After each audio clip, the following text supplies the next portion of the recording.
Hello guys, and welcome back to the channel, where today guys, I'll be showing you how to add product reviews to your ShopBase store.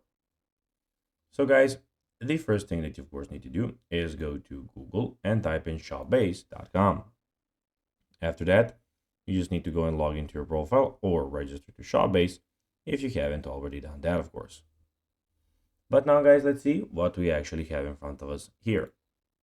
So on the left side of the screen, as you can see, we have the home, we have the orders and products, fulfillment, analytics, marketing and sales, contacts, apps, settings, and the online store. But now guys, let's see how you can actually go and add product reviews to your ShopBase store. So it is pretty simple and you just need to go and follow these few steps to know how to do it in no time. So adding product reviews to your ShopBase store is a great way to build trust and encourage more sales. So from your ShopBase admin's dashboard, go to apps and select product reviews. So go to apps in the left side and click on product reviews when you go, of course, in the app section.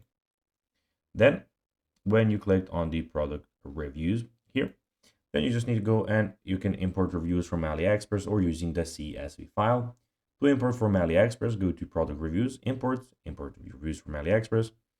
To import using a CSV file, go to product reviews, import reviews from CSV file. In the customization section, you can edit how reviews are displayed on your store. This includes changing fonts, colors, and the content displayed. Ensure that reviews are visible on your product page and other relevant sections like the home page or the checkout page. You can manage these settings in the review widget and review console section. So guys, that's everything for this video. I hope that you found this video informative and entertaining, guys. And guys, as always, I'll be seeing you in the next video on this YouTube channel. Until then, bye guys.